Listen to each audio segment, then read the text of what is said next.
चुनाव आज चरम पर पहुंच चुका है। कांग्रेस कहीं पे सफलता प्राप्त कर रही है तो पाकिस्तान उससे प्रफुल्लित हो रहा है।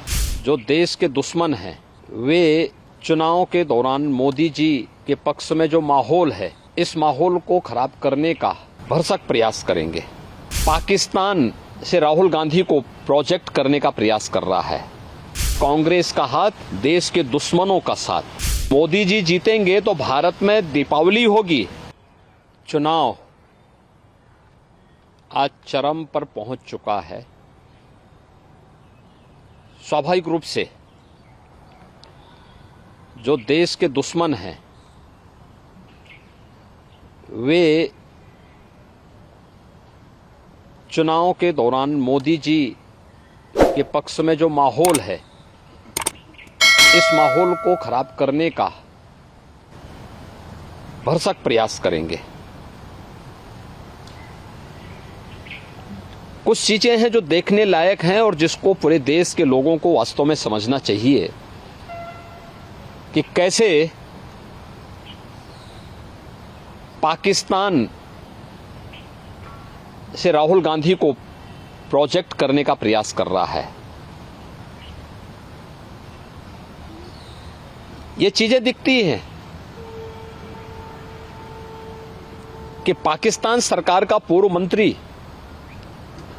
जो बेशर्मी के साथ पुलवामा की घटना का समर्थन करता है, वह व्यक्ति राहुल गांधी को सपोर्ट कर रहा हो, राहुल गांधी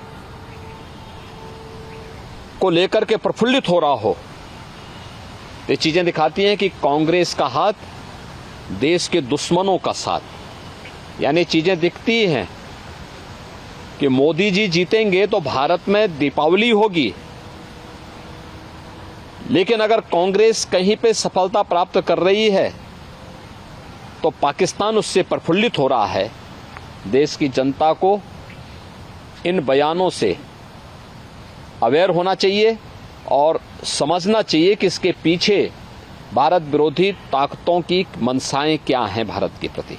सर, हम कह सकते हैं कि पूर्व में कांग्रेस का चूंकि बहुत अलगाववादी शक्तियों से, या हम कह सकते हैं कुछ ना कुछ समर्थन उनको कहीं ना कहीं से रहा, इसी वजह से आज पाकिस्तान से इस तरीके के बयान आए। क्योंकि पूर्व में देखिए कांग्रेस आजादी के बाद अपने मार्ग से भटक गई। उसने अपने स्वार्थ के लिए पहले देश का विभाजन किया, फिर अपने राजनीतिक स्वार्थ के लिए वह देश के अंदर जिस प्रकार की तुष्टीकरण की नीतियों को उसने आगे बढ़ाया था, तुष्टीकरण की नीतियों का दुष्परिणाम था देश के अंदर अलगाववाद और उग्रवाद चरम पर पहुंचा। कांग्रेस सरकार की भ्रष्ट नीतियों के कारण देश के अंदर नक्सलवाद भी तेजी के साथ फैला था। वह तो मोदी जी पिछले 10 वर्ष के अंदर जो उन्होंने कार्य किए हैं, उसके कारण आतंकवाद, नक्सलवाद और उग्रवाद को नियंत्रित किया जा सका है। और एक जो सकारात्मक माहौल देश के अंदर बना है, विकास का माहौल बना है, गरीब कल्याणकारी योजनाओं के बारे में बेहतर माहौल बना है और प्रत्येक अंतिम पायदान पर बैठे हुए व्यक्ति को भी शासन की योजना का लाभ मिल रहा है। स्वाभाविक रूप से आम जनमानस का रुझान इन सभी बातों को लेकर के मोदी जी के पक्ष में है, मोदी जी के समर्थन में है। और हमें विश्वास है कि कांग्रेस की विभाजनकारी तुष्टीकरण की नीतियों से देश की जनता कांग्रेस और इंडी गठबंधन को जोरदार जवाब दे करके उनकी मंशाओं पर पानी फेरने का काम करेगी और मोदी जी के नेतृत्व में भारतीय जनता पार्टी और एनडीए प्रचंड बहुमत के साथ फिर से देश के अंदर सरकार बनाएगी।